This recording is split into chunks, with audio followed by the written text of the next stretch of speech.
आज हम बनाएंगे बहुत ही टेस्टी, बहुत ही डिलीशियस, प्रोटीन से भरपूर कुलथ की दाल। इस दाल को गहत की दाल, हॉर्स ग्राम या कुल्थी की दाल भी कहते हैं। इस दाल को खाने से जो है पथरी जैसी बीमारी भी हट जाती है या पथरी से बचाव हो जाता है। सर्दियों में ये दाल जो है हमें गर्म रखती है, तो हफ्ता 15 दिन में इस दाल को बना लेना चाहिए। और यहाँ पर हमने 1 कप कुलथ की दाल को रात भर के लिए भिगो दिया था। 7-8 घंटा इसको भिगोना बहुत ज़रूरी है। और इसका पानी अगर आप पी ले तो वो बहुत ही पौष्टिक होता है। अगर इस दाल को उबाल ले और उसका पानी पी ले, वो भी बहुत पौष्टिक होता है। तो ये दाल जो है अच्छे से फूल चुकी है और ऐसे दिखती है जब इसको हम दुकान से लाते हैं। तो चलिए देखते हैं इस दाल को कैसे बनाते हैं। मैं हूँ उषा और मेरे चैनल पे आपका बहुत बहुत स्वागत है। अगर मेरी वीडियोस आपको अच्छी लगती है तो लाइक कीजिए, शेयर कीजिए और सब्सक्राइब कीजिए। कुल्थ की दाल बनाने के लिए हमने यहाँ पर पैन रख दिया है और फ्लेम को बिल्कुल कम कर दिया है। अब इसमें ऐड करेंगे हम 1 टीस्पून के करीब तेल। बिल्कुल थोड़ा सा ऐड करना है और गरम कर लेंगे तेल को। तेल अच्छे से गरम हो गया है। अब इसमें ऐड करेंगे 1 टेबलस्पून साबुत धनिया, आधा टीस्पून काली मिर्च ऐड कर देंगे और 1 टीस्पून हमने यहाँ पर जीरा ऐड कर दिया है। अब इन सबको अच्छे से भून लेंगे। धनिया जीरा अच्छे से भून जाए तो इसमें ऐड करेंगे हम 7-8 लहसुन की कलियां, 2 हरी मिर्च को काट लेना, 1 इंच अदरक ऐड कर दिया है, टुकड़ों में काट लिया है इसे, और 2 लाल मिर्च ऐड कर दी है। अब इन सबको भी अच्छे से हम भून लेंगे। आप देख सकते हैं अदरक, लहसुन और सारे मसाले अच्छे से भून गए हैं। अब इनको हम एक प्लेट में निकाल लेंगे। मसाला हमने एक प्लेट में निकाल लिया है। अब इसको ठंडा कर लेंगे। मसाला अच्छे से ठंडा हो गया है। अब इसको मिक्सी के जार में ऐड कर देंगे। अब इसमें ऐड करेंगे हम 2 बड़े चम्मच डेसिकेटेड कोकोनट। जो नारियल का पाउडर मिलता है मार्केट में, वही मैंने जो है पहले से भून के रखा था, तो उसी को ऐड कर रही हूँ। अगर डेसिकेटेड कोकोनट आपके पास में नहीं है तो जो सूखा नारियल होता है उसको आप कद्दूकस करके अच्छे से गोल्डन होने तक भून कर आप इसमें ऐड कर सकते हैं। अगर आपको नारियल का फ्लेवर पसंद नहीं है तो स्किप भी कर सकते हैं। धनिया ऐड कर दिया है काफ़ी सारा। अब इसमें थोड़ा सा पानी ऐड कर देंगे, 2-3 चम्मच के करीब, ताकि ये आसानी से पीस जाए।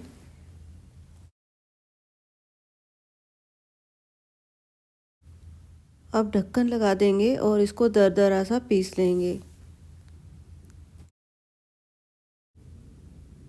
आप देख सकते हैं मसाले को हमने दरदरा सा पीस लिया है। इससे बहुत ही अच्छा फ्लेवर आता है दाल में। तो महीन नहीं पीसना है, बारीक नहीं पीसना है आपने। अब हमने गैस पर कुकर रख दिया है और फ्लेम को बिल्कुल कम कर दिया है। इसमें ऐड करेंगे हम 3 बड़े चम्मच तेल।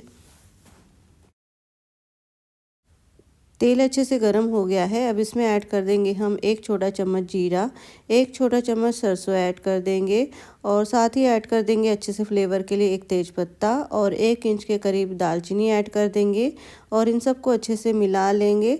और इसके बाद में ऐड करेंगे हम थोड़ी सी हींग, आधा टीस्पून के करीब ऐड कर देना। अच्छा फ्लेवर देगी ये दाल में और बाई भी नहीं करेगी। कड़ी पत्ता ऐड कर दिया है हमने। अब इन सबको अच्छे से हम भून लेंगे। अब इसमें ऐड कर देंगे हम 1 बड़ा प्याज बारीक कटा हुआ और अच्छे से मिला लेंगे और इसको गुलाबी होने तक अच्छे से भून लेंगे। इसको हमने ज़्यादा नहीं भूनना है, ब्राउन नहीं करना है, बस हल्का हल्का सा इसका कच्चापन निकालना है और इसको गुलाबी होने तक भून लेना है। प्याज को भूनने के लिए हमने जो है गैस की फ्लेम को मीडियम कर लिया है।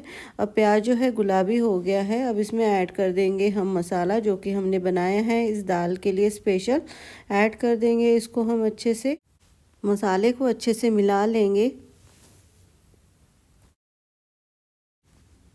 अब मिक्सी के जार में जो मसाला लगा हुआ था उसमें हमने 2-3 चम्मच पानी ऐड कर दिया है और अच्छे से इसको मिला लिया है और ऐड कर दिया है।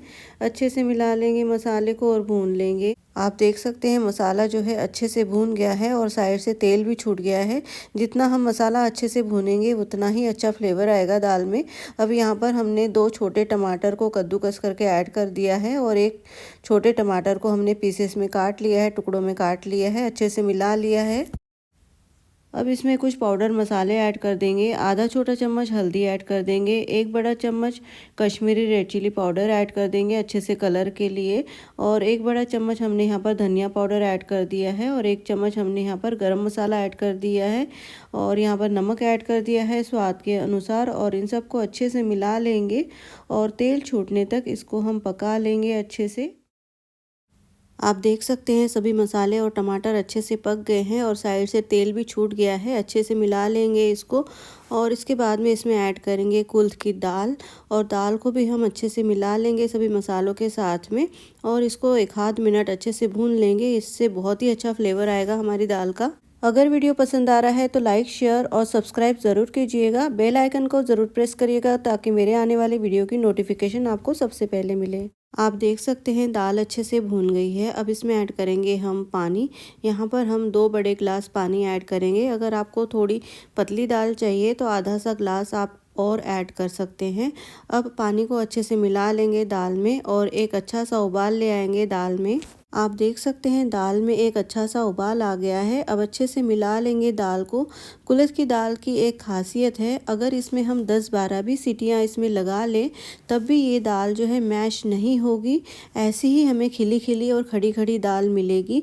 जब इसको हम उंगलियों से दबाएंगे, प्रेस करेंगे, तभी जो है दाल जो है अच्छे से मैश होगी। वरना अंदर से तो ये पकी होती है लेकिन ऊपर से ये ऐसी ही खड़ी खड़ी दाल रहेगी। तो कुकर का ढक्कन लगा दिया है हमने। अब इसमें 9-10 विसल हम लगा लेते हैं।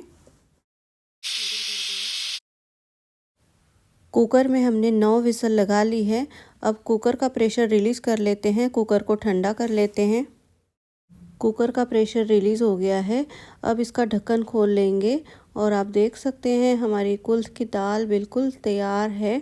कितना बढ़िया सा इसका कलर आया है और ये दाल आप देख सकते हैं कितनी खड़ी खड़ी है। हमने इसमें 9 विसल लगाई है फिर भी ये बिल्कुल खिली खिली आपको दिखेगी। और अगर हम इसे मैश करते हैं हाथ से तो देखिए अच्छे से मैश हो रही है। इसका मतलब हमारी दाल अच्छे से पक गई है। अब इसमें बारीक कटा हुआ धनिया ऐड कर देंगे। काफ़ी सारा ऐड करना है, बहुत ही अच्छा फ्लेवर देगा ये दाल को। और यहाँ पर हम इसको अच्छे से मिला लेंगे और आप देख सकते हैं हमारी टेस्टी सी कुल्थ की दाल बिल्कुल तैयार है। इसकी प्लेटिंग कर लेंगे। कुल्थ की दाल की प्लेटिंग हमने कर ली है और इसे गार्निश किया है हमने हरे धनिए के साथ में। बहुत ही टेस्टी, बहुत ही डिलीशियस बनी है और हेल्दी तो ये है ही।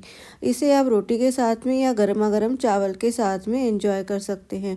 अगर आपको ये वीडियो अच्छा लगा है तो लाइक कीजिए, शेयर कीजिए और सब्सक्राइब कीजिए। मिलते हैं एक ऐसी नई रेसिपी के साथ। धन्यवाद।